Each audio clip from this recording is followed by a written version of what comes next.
King of Kings, a title that invokes images of powerful Persian emperors ruling over vast swathes of the Middle East. The title had its origins in ancient Assyria, but by 559 BCE, it had found its home in the Achaemenid Persian Empire, under its founder, Cyrus the Great. After Alexander the Great conquered the Achaemenid Empire in the 4th century BCE, the title fell out of use for more than 150 years. The revival of this title would be brought back under a Parthian ruler named Mithridates I in 165 BCE, but would again fall out of use after his death. However, in 140 BCE, a new King of Kings was born, not in Parthia or in Persia, but in Armenia. This is Tigranes the Great, King of Kings. Tigranes II, also known as Tigran II, was born in 140 BCE. He was the son of an Alan princess and a king of Armenia, whose name was Tigranes I. He was also the grandson of King Artaxias, the same man that had revolted against the Seleucid Empire to create an independent Armenian state. On top of this, his grandfather also founded a new capital that he named after himself, Artaxata. Tigranes II would grow up here, and likely spent his childhood alongside his younger brother, named Goras, as well as his cousin, who was also named Artaxias. Religiously, Tigranes was a follower of Zoroastrianism, a very common religion for that time and place. As he grew from a child and into an adult, Parthian interest in Armenia started to grow as well. In 124 BCE, when Tigranes was only 16, a new King of Kings was crowned, and it wasn't him quite yet. There was a new king in Parthia, his name being Mithridates II. Like his grandfather and namesake, he adopted the old Achaemenid title. Now he just needed to find some kings to rule over. He looked north, towards the strategically placed kingdoms in the Caucasus, those being Iberia, Colchis, Caucasus Albania, and largest of all, Armenia. In 120 BCE, he started his invasion. According to Roman sources, King Tigranes I initially made a successful defense, putting up a strong resistance. After this stout defense, Mithridates II would return, this time defeating King Tigranes I. Tigranes I would submit to Parthia, becoming a vassal of Mithridates II, who could now truly call himself a king among kings. To ensure the loyalty of his new Armenian subject, the 20-year-old Prince Tigranes II is taken as a hostage back to the Parthian summer capital named Ecbatana. On top of Armenia, Mithridates II also received the kings of Caucasus Iberia and Caucasus Albania as vassals. On a side note, I find it slightly funny that I have to specify that these two kingdoms are actually in the Caucasus and not in the Balkans or on the Atlantic Ocean. Anyways, Prince Tigranes II would remain as a political hostage in the Parthian court for the next 25 years. In that time, he follows the court from their summer capital of Ecbatana into their winter capital of Ctesiphon, observing and taking notes on the grandeur of the Parthian King of Kings. As he grew in age, his influence in the court likely grew until he was a trusted advisor to Mithridates II. In 95 BCE, King Tigranes I would die, leaving his throne in a precarious situation. His son, the 45-year-old hostage Tigranes II, would eventually inherit, after paying the price, of course. Firstly, the daughter of Tigranes II, whom he had with a Parthian woman during his captivity, was to be married to the firstborn son of Mithridates II, a man named Gotarzes, connecting the Artaxiad and Arsacid dynasties. On top of this, the Parthian king also forced Tigranes to cede an area of land called the 70 Valleys. This would cut Armenia off from the Caspian Sea, but would allow for Tigranes to return to his homeland, where he was crowned king in 95 BCE. Now he was the plural tense in King of Kings, soon to be joined by 3 other nearby kings. Following the release of Tigranes II, Mithridates went on another conquering spree. The kingdom of Gordien, on the Armenian border, was conquered, along with the kingdoms of Adiaben and Osho-Rion. Now, with the new block of vassal kings, and likely a new host of their captive sons, he returned to Parthia. King Tigranes II was not idle, however. Shortly after his return, Tigranes starts planning a campaign. The kingdom of Sophene, to the west of Armenia, had been a long-time rival, although at first, they were allies during the initial uprising against the Seleucid Empire. The king of Sophene, Xeriadres, was actually the father of King Artaxias of Armenia. After the death of Xeriadres, his other son started to rule Sophene, and this alliance, soon, broke out into open warfare. These cousin kings continued to butt heads over the next few decades. In 94 BCE, Tigranes deposes his cousin, Artanes, and takes over the kingdom of Sophene. It's unknown if Mithridates II gave him permission to do this, or if Tigranes was just showing early signs of his undying ambition. Shortly after this takeover, Tigranes shows more signs of this ambition. He married Cleopatra, the daughter of Mithridates VI of Pontus. Pontus, at this time, ruled over a land known as Lesser Armenia. With this in mind, the marriage makes complete sense. Now he was the son-in-law of a man 5 years his junior, but even more ambitious than Tigranes. Over the course of their lives, these two men would become the closest of allies.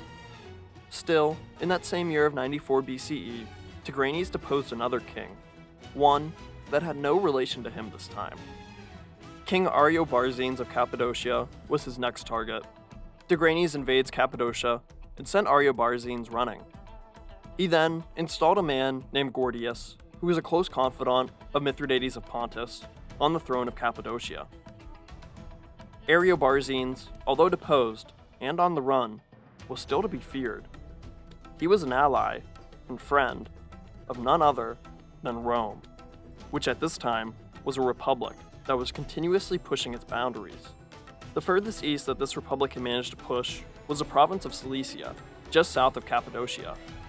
At this time, the governor of Cilicia was one of the most influential Romans of all time, Lucius Cornelius Sulla, remembered by many simply as Sulla. In later years, he would become the first Roman to march on Rome itself. But for now, he was on pirate duty, as Cilicia was known as a haven for the Mediterranean pirates. After informing Sulla of the Armenian invasion, he sets off to reinstate Ariobarzanes as a king. After a quick campaign, Sulla defeats Tigranes and puts Ariobarzanes back on the Cappadocian throne. This brief campaign would be the first time that Tigranes would face a Roman army. After this, Tigranes settles back into his kingship in Armenia for 3 years. In 91 BCE, the King of Kings and his overlord, Mithridates II, dies. We don't even know how he dies, as the later part of his reign and the next half-century following his death are referred to as the Parthian Dark Ages, due to the lack of historical sources for this time period.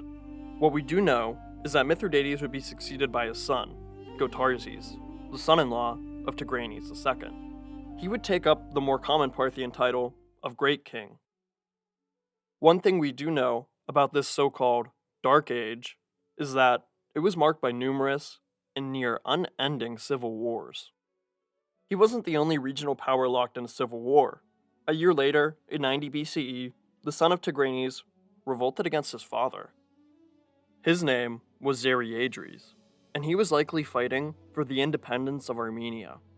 Tigranes knew that the time was not right, leaving him fighting for Parthia and against his own son. This father-son civil war is a good time to take a look at the Armenian army composition. The Armenian archers were integral since their legendary founder, Hyk the Archer. Parthia, to his south, had a predominantly cavalry-focused force, while Rome, to his west, had mostly infantry-based armies.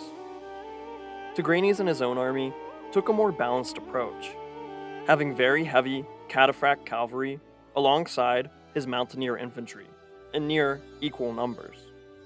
Xeriadres would meet Tigranes on the battlefield. The civil war would prove to be short-lived. Tigranes would win the battle. His eldest son now lay dead where he had fought. Order had been restored.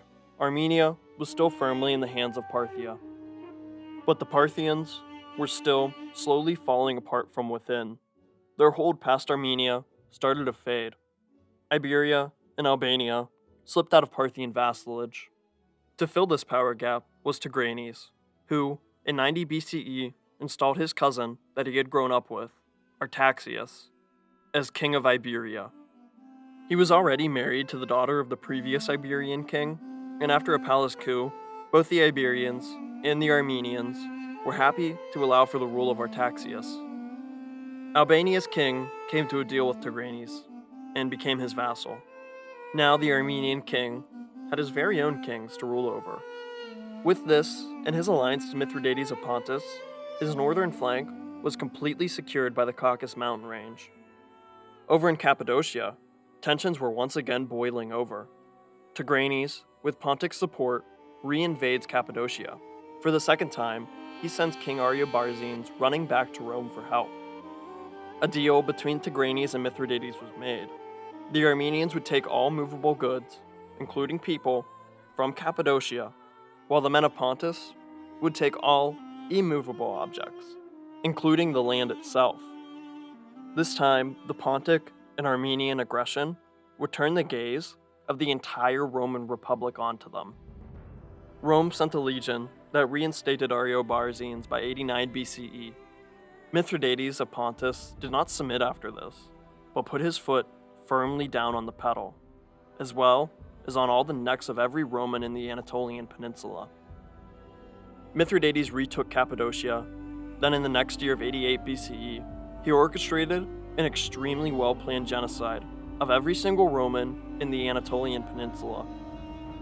This would be called the Asiatic Vespers, and in all, 80,000 Romans would be killed or castrated, and Mithridates occupied all of what Rome had owned in Asia, plus parts of Greece.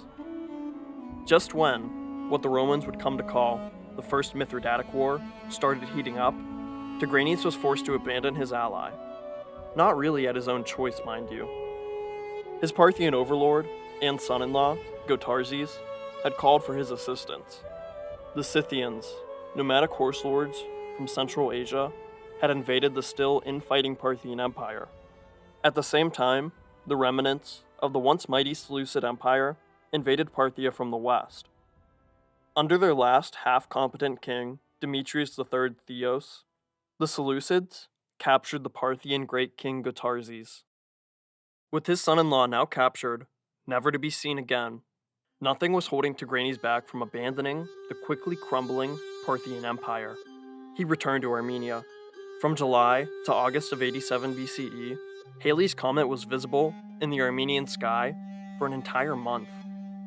This was believed to be a sign from the gods, a confirmation for Tigranes to do what his son had tried to do only 3 years ago. Tigranes was going independent, and he was going to do it in quite possibly the most fitting way.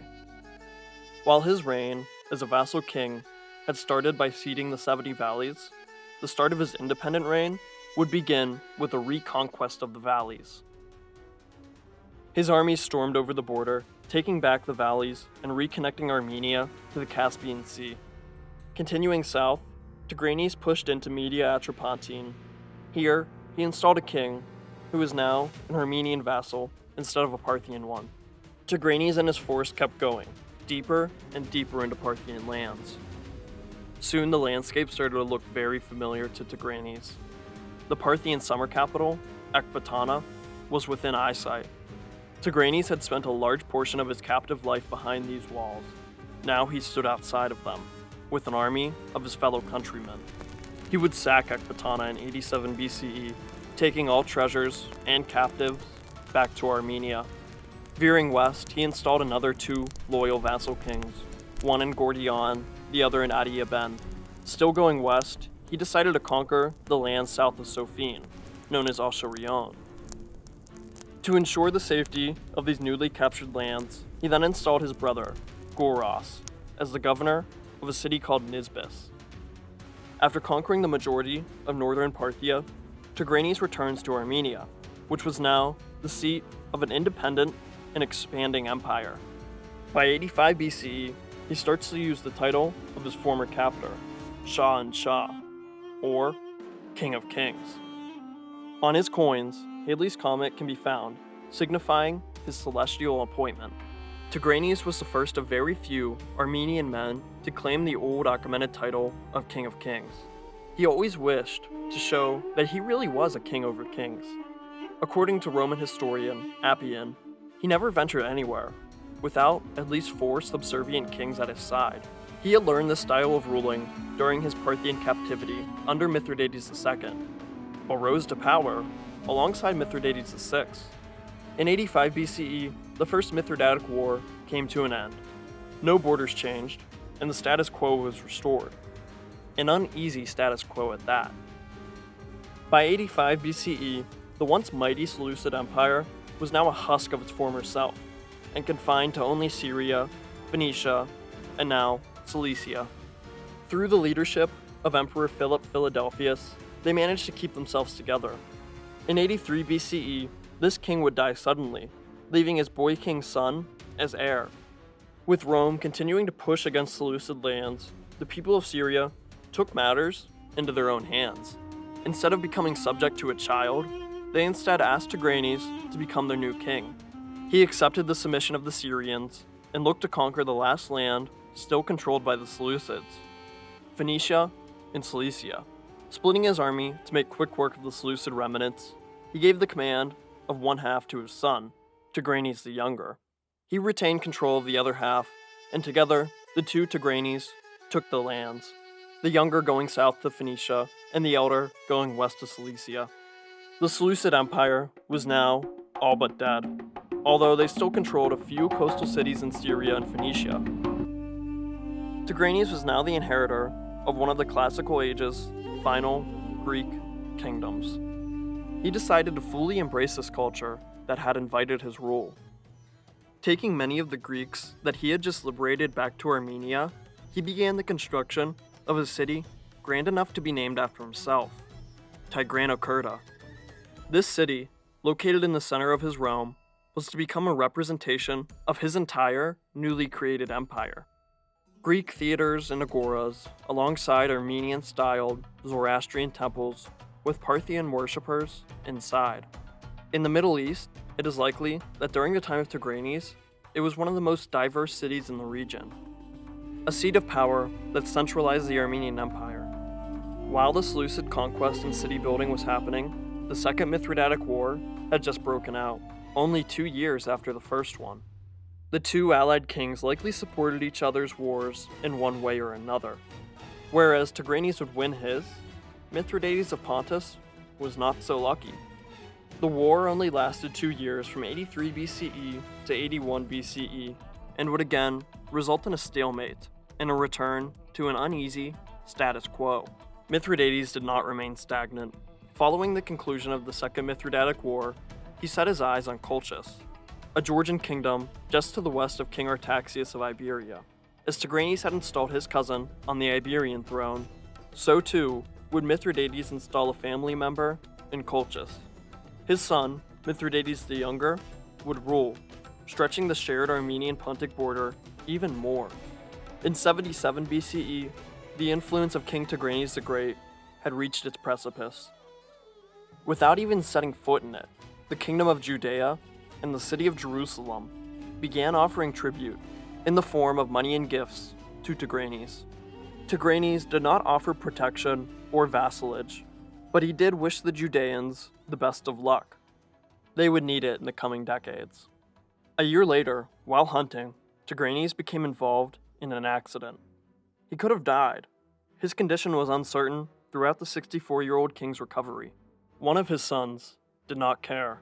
This son's name is never listed by Roman historians who tell the tale, but apparently, this son preemptively guessed that his father would not recover. He began wearing the crown of the King of Kings in Tigranes' absence. The son had guessed wrong. Tigranes made a full recovery. And now, he had just made a mockery of him. Like Xeriadres, he would also die for disobeying his father. Now, only 2 sons remained. Only one would remain loyal to his father.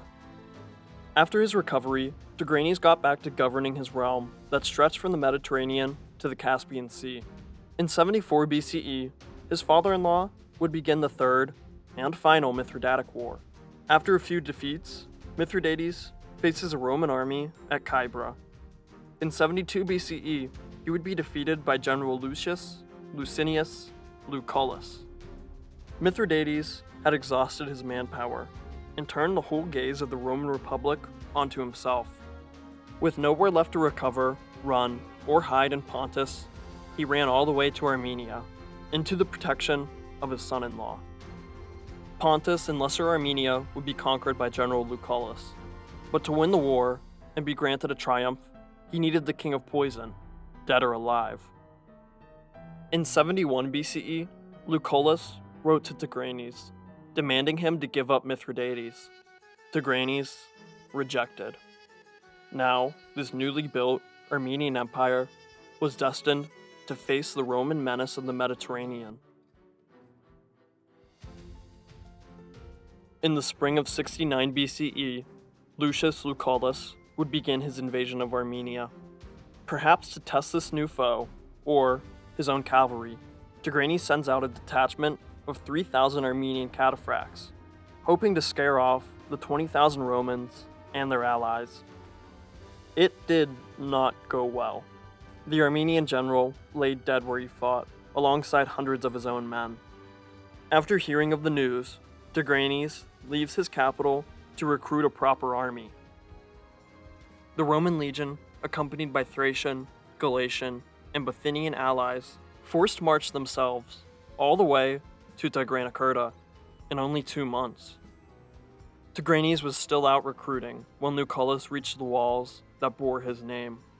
We have no Armenian records for the battle, only Roman ones. Keep this in mind as I tell you that Tigranes came to relieve the siege with 700,000 fighting men. There probably weren't even this many able-bodied men in the region at this time. It was probably more like 70,000 men, so let's go with that instead. Tigranes approached with 70,000, forcing Lucullus to abandon his siege. He took a defensive position behind the nearby river. He probably couldn't beat Tigranes in a full frontal assault, but he knew that his Roman infantry, which probably only numbered about 3,000, outclassed any of the soldiers that Tigranes could muster. The two armies stared at each other from across the river. No one made a move until the late afternoon of October 6, 69 BCE. The cousin king of Iberia held the Armenian right flank, with the king of Albania holding the left. Tigranes held the center with his most formidable soldiers, the Armenian cataphracts. The battle started with Tigranes ordering his archers to cross the river to get into firing range.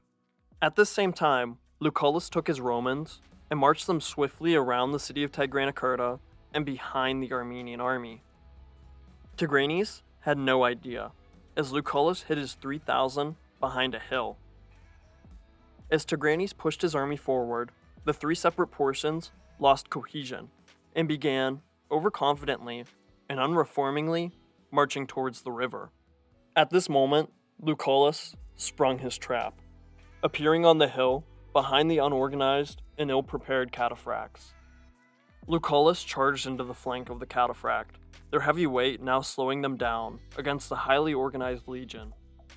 Soon the cavalry broke rank and ran, their path blocked by Tigranokerta to the north, the river to the west, and Lucullus in the east. They had no choice but to run south, directly into the rest of the unorganized Armenian army. As the cataphracts ran into the infantry, Tigranes looked in amazement as his 70,000 soldiers were forced on the route by a single legion.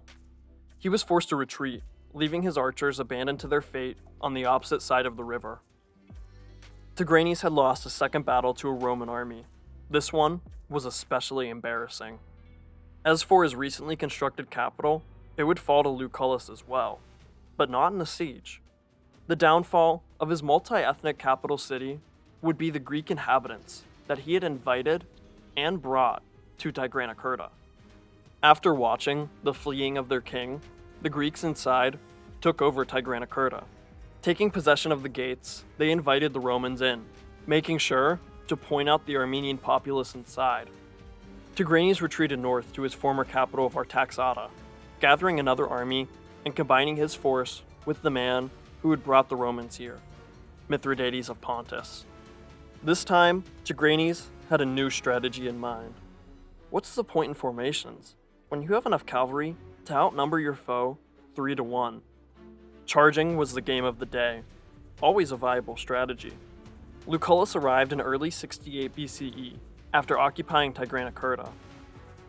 He was met initially by the Iberian cavalry led by the son of Artaxias, a king named Artoses, who was now the second cousin of Tigranes. He was to contend with the Roman cavalry, who only numbered close to 2,000. He would be quickly forced back, retreating in the face of his cousinly overlord. Biting his tongue and praying to his gods, Tigranes sent forth all of his cavalry, with Mithridates doing the same. In a battle with one word for strategy, that being charge, there was only one moment the Armenians could have won, and that was the initial charge. The cataphracts and Pontic cavalry crashed into the lines of Lucullus. After minutes, it was clear the Armenians could not break through the Roman formations. They retreated, and Tigranes was now 3 for 3 in regards to his losses against Rome. Unlike last time, Artaxata was not taken, as Lucullus's army mutinied shortly after the battle. Since the beginning of their campaign, Lucullus had marched his men nearly 1,000 miles through rough Armenian mountainous terrain, and they had only the loot from a few Pontic cities and Tigranokerta to show for it. This was not much, considering the odds that they constantly went up against. Made even less unfortunate, considering Tigranes took much of his treasury out of Tigranokerta before the Romans captured it. The mutinied men of Lucullus demanded that they go south into the rich lands of Mesopotamia. Here, in a city named Nisbis, the bulk of Tigranes' treasury was moved. The only thing between Lucullus and the regaining of his army's trust was the loyal brother of Tigranes who governed the city, Guras. The city of Nisbis acted as a southern trading city that connected the Armenian Empire to the rest of Mesopotamia through the Tigris River. Guras chose to hold Nisbis as he was put under siege by the men of Lucullus in the winter of 68 BCE. Nisbis had 2 walls surrounding the city, leaving it a more than defensible spot. It would take more than just a legion for Guras to turn over the city. He held out for nearly a year, buying his brother much-needed time to gather a new army. The walls of Nisbis only fell to a surprise attack. On a 67 BCE winter night, a terrible rainstorm broke out, giving Lucullus the perfect opportunity. The rain and thunder muffled the fight that broke out on the walls. Not expecting an attack in these conditions, Guras was caught off guard. Nisbis and a huge chunk of the Armenian treasury fell to the men of Lucullus, who were, for a very short time, happy with their profit, concluding their mutiny. By the time this off-track siege was over, Mithridates had gathered a fresh army and reclaimed Pontus. Tigranes was working on doing the very same thing in his conquered portions of his empire. Both of these men agreed not to confront Lucullus in a pitched battle. The army of Lucullus promised the same to their commander. When Lucullus made his intentions clear that they were going to retake Pontus, his army mutinied again. This time, they could not be bought off. Altogether, the majority of his men threw their half-full coin purses at the feet of Lucullus. They accused him of only seeking his own glory and not looking after the fortunes of his men. Lucullus was forced to give up and go home, despite his excellent generalship and many victories. While Rome scrambled to find a replacement, Tigranes and Mithridates continued retaking their kingdoms and strengthening their positions. Here, to mop up what Lucullus had nearly completed, was none other than Pompey Magnus, otherwise known as Pompey the Great. Tigranes, who had faced off against Sulla 3 decades ago, would now be forced to face his understudy. By 66 BCE, Pompey had arrived on the Mithridatic front. He decided to first face Mithridates, marching into Pontus, and eventually catching up to the king in just a few months. On the Lycus River, the two sides would meet. Again, Mithridates would be defeated by the Romans. As he had before, he ran to his Armenian son-in-law, hoping for his protection. After the destruction caused by Lucullus in the previous year, Tigranes had a decision to make. Fight Rome with Mithridates, or go at it alone, and hope the Romans don't invade again. Tigranes went with the latter option, and broke a 30-year-old alliance with his father-in-law. With this, Mithridates fled north, towards the Crimean Peninsula. Some could not disagree with Tigranes' decision to abandon Mithridates more. There, between his father and grandfather, was Tigranes the Younger. Yes, it was time for another one of his sons to betray him. Tigranes the Younger reacted by fleeing east, directly into the kingdom of Parthia. Parthia had only recently started recovering from their dark age, their civil wars and foreign invasions ceasing under the leadership of a usurper in 75 BCE. The usurper was a man named Sinatruces, and when he took the throne, he was already 80 years old. Although he stabilized the empire for a time, his reign was only 6 years. Directly following this, his son would succeed him in 69 BCE. His name was Pheretes III. Upon his ascension, he takes the traditional Parthian title of Great King. Not only this, but he also took the same title as Tigranes, King of Kings. Despite this, both Rome and the allied Mithridates and Tigranes tried recruiting him to their respective sides of the Mithridatic Wars. Pheretes III did not choose a side until Tigranes the Younger showed up on his doorstep one day in 66 BCE. The younger Tigranes was seeking to overthrow his father, offering the Parthian King of Kings Adiaben if they were successful. Armenia, already cornered by Rome and non-aligned Pontus, was vulnerable. This was a deal that Pheretes just couldn't pass up. He offered the younger Tigranes his daughter's hand in marriage. With his acceptance, the two made their way towards Armenia. Together, they marched through Media Atropatene, finding early success and marching directly to Tigranes the Great. He was behind the walls of his old capital, Artaxata, prepared to receive yet another rebellious son. Artaxata was no easy feat to siege. After nearly a year, Pheretes III would be forced to face his own problems back in Parthia. Leaving Tigranes the Younger with a sizable army, he returns to Ctesiphon. Now vulnerable, Tigranes the Elder pounces on the opportunity.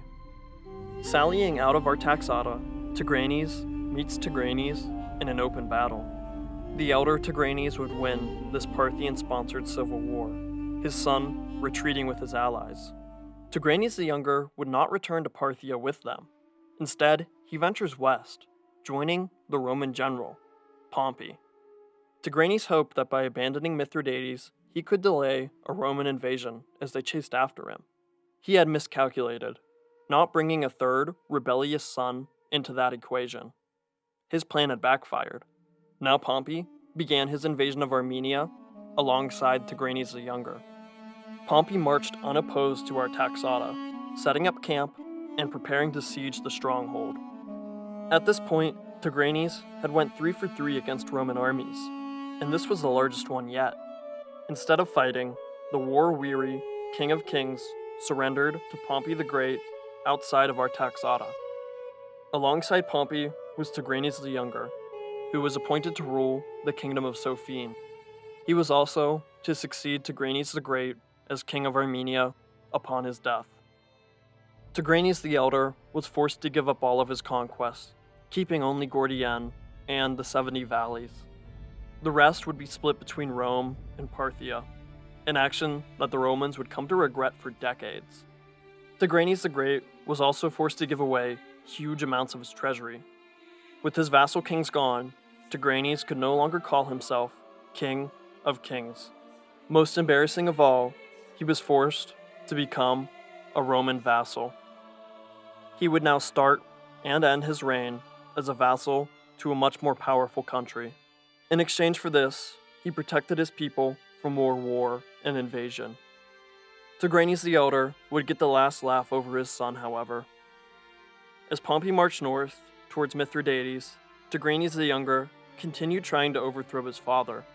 In 65 BCE, after a few months as king of Sophene, Pompey would return, and he was not happy.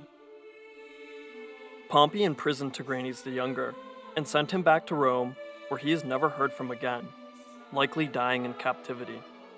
The kingdom of Sophene was returned to Tigranes the Great. Pompey returned to chasing Mithridates of Pontus. On the way, he chose to invade the first vassal kingdoms of Tigranes the Great, Iberia and Albania. Iberia was still under the leadership of Artoses, a cousin of Tigranes. This possible point of future resentment was put down by Pompey the Great. At the Battle of Pelorus, Pompey would defeat Artoses, eventually forcing his full submission to Rome. Marching into Albania, he gave similar treatment to their king, Oreoses. I think it is likely that in some way, Oreoses was related to Tigranes through blood or marriage. Again, all sources for this battle are Roman, and they say that Amazonian women were fighting alongside the Albanians. The Amazonians are a myth. Yet again, this probably means that some women participated in the fighting. In that case, the Albanians gave this battle their all. Despite this, Pompey would surround and kill much of the 60,000, with a huge amount becoming captives. With these two Tigranes-aligned kingdoms shown firsthand that Rome was boss, Pompey continued on the manhunt for Mithridates.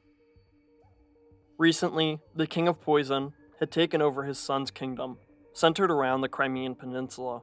When his son refused to help his father, Mithridates had him poisoned. Then, Mithridates took control of the kingdom. One of his other, younger 7 sons then revolted against Mithridates. Soon he defeated him. With nowhere left to run, and Rome, hot on his heels, he had only one option left. In 63 BCE, Mithridates VI Eupator, king of Pontus, committed suicide by poison. Well, at least he tried to poison himself, but he had been microdosing on poison for decades now. His fitting suicide attempt only gave him a stomachache. He then asked one of his loyal bodyguards to execute him. He obliged, killing his king with a sword. With his death, the Mithridatic Wars had ended, and the grandfather of Tigranes' children was dead.